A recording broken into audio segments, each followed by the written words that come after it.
మీ పదవి ఎంతవరకు వచ్చింది? ఎమ్మెల్యే రానట్టుంది, ఎంపీ ఏమైనా వస్తుందా? పార్టీకి ఖచ్చితంగా ఎంపీ వస్తుంది అనేది ఆశిస్తున్నా. మీ దోస్త్ అద్దంకి కూడా అన్యాయం జరిగినట్టుందిగా. అన్యాయం అనడం కంటే కూడా మాకు న్యాయం జరగాల్సిన అవసరం ఉంది. అదే మేము పని చేసుకుంటా పోతున్నాము. రెండు ఒకటే. ఎమ్మెల్యే కావాలని అడిగినాం, ఆయన అడిగిండు, నేను అడిగిన. ఆయనకు 2 సార్లు ఎమ్మెల్యే ఇచ్చిండ్రు, ఈసారి ఇయ్యలేదు, త్యాగం చేయమన్నారు, వేరే వాళ్ళకి ఇస్తామన్నారు, ఇచ్చిండ్రు. అయినా పార్టీ ఏ నిర్ణయం తీసుకుంటే దానికి కట్టుబడి పనిచేసినాం. నేను నాకు ఎందుకు ఇయ్యలేదో చెప్పండి అని అడిగిన, పిలిచి మాట్లాడినరు. ఇగో నీకంటే కూడా ఇగో ఈయనకు ఈ పారామీటర్లో ఎక్కువ ఉన్నది కాబట్టి ఆయనకి ఇవ్వాల్సి వచ్చింది అన్నావు. ఓకే అన్నాము, పార్టీ కోసం పనిచేసినాం.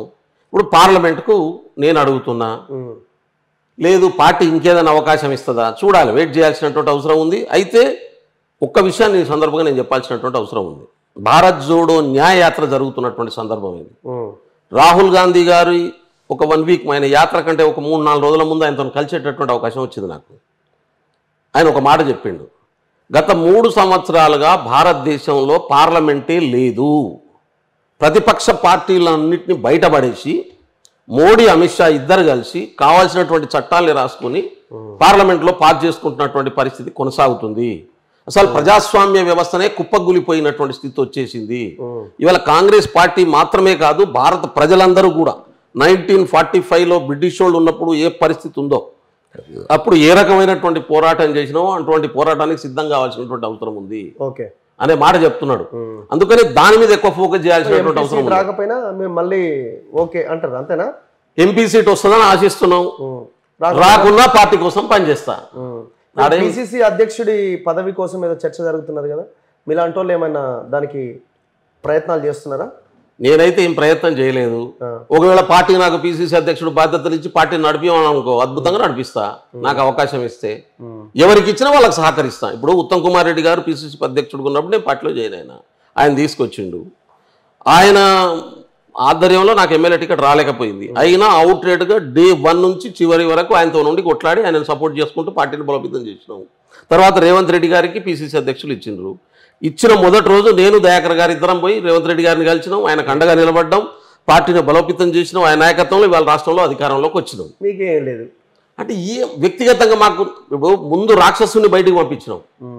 మాకు వ్యక్తిగతంగా ఎమ్మెల్యే టికెట్ రాకపోవచ్చు, కానీ సాటిస్ఫాక్షన్ ఏముంది? మేము అనుకున్నటువంటి, మీరు చూడండి ఎవరినైనా అడగండి, ఎస్సీలు ఎస్టీలు అవుట్ రేట్గా కాంగ్రెస్ సపోర్ట్ చేయగలిగినాం మేము. మా పాత్ర ఉంది దాంట్లో, గర్వంగా చెప్పగలుగుతా. నిన్న మా దీపాదాస్ మున్సీ గారు కూడా మా మీటింగ్కి వచ్చి ఎస్టీ డిపార్ట్మెంట్ మీటింగ్, ఆమె చాలా స్పష్టంగా చెప్పారు, ఈసారి మొత్తం ట్రైబల్స్ అంతా కూడా కాంగ్రెస్ సపోర్ట్ చేశారు, మెజారిటీ చేశారు. I'm very happy. అడగొచ్చు కదా పిసిసి ట్రైబల్కి ఇవ్వచ్చు కదా నాలాంటి, కానీ అది పార్టీ నిర్ణయం తీసుకుంటది. మీరు లాబీ చేయాలి కదా, కాంగ్రెస్ పార్టీ కదా. ఇక పార్టీకి అన్నీ తెలుసు, ఎవరు ఏ స్థాయిలో ఫిట్ అవుతారు అనేటటువంటి విషయం తెలుసు. ఇక నేను పోయి పిసిసి నాకు ఇవ్వండి అని చెప్పి అయితే నేను అడగాలనే ఆలోచన నాకు లేదు. అపోజిషన్ లో ఉంటే ఖర్చు పెట్టడానికి పైసలు ఉన్నాయని అడుగుతారు. ఇప్పుడు అవసరం లేదు, మీరే పవర్లో ఉన్నారు కదా, పైసలు ఆటోమేటిక్గా వచ్చేస్తూనే ఉంటాయి. సో మీకు ఆ అవసరం, ఆ ఇబ్బంది కూడా లేదు. పార్టీ నాకు అవకాశం ఇచ్చి నువ్వు పని చేయమన్నది అనుకో తీసుకుంటా, కానీ నేనే పోయి నాకు పిసిసి కావాలని చెప్పి అడగడం అనేది అమ్మాయినా పెట్టదన్నది ఒక ఉన్నది కదా మనకి.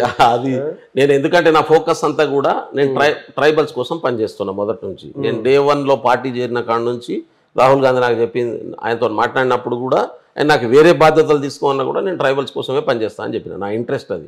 ఎందుకంటే తండాల పంచాయతీలు ఇక్కడ సాధించినాం, తెలంగాణ రాష్ట్రాన్ని తెచ్చుకున్నాం, దేశవ్యాప్తంగా 740 తెగలు ఉన్నాయి. ఆ 40 తెగలకు కావాల్సినటువంటి ఒక డెవలప్మెంట్ మోడల్ని దేశంలో తీసుకురావాలి. ప్రతి తెగకు ప్రత్యేకమైనటువంటి డెవలప్మెంట్ మోడల్ కావాలి. నేను దానికోసం పనిచేయడం వల్ల ఎక్కువ ఈ దేశంలో ట్రైబల్స్కి ఉపయోగం ఉంటుంది అనేది నా ఆలోచన. అది దానికోసం పనిచేయాలంటే నేను పార్లమెంట్ మెంబర్గా ఉండడం వల్ల ఎక్కువ ఉపయోగం ఉంటుంది. ఇప్పుడు మొత్తం 47 ఎస్టీ సీట్లలో కాంగ్రెస్ పార్టీ దగ్గర 3 సీట్లు మాత్రమే ఉన్నాయి. 32 పార్లమెంట్ సీట్లు బీజేపీతో ఉన్నటువంటి పరిస్థితి ఉన్నది. నాకు కనుక పార్లమెంట్ మెంబర్గా రేపు అవకాశం వస్తే దేశం అంతా తిరిగి ట్రైబల్స్ మొత్తం కాంగ్రెస్ వైపు తీసుకురాగలను.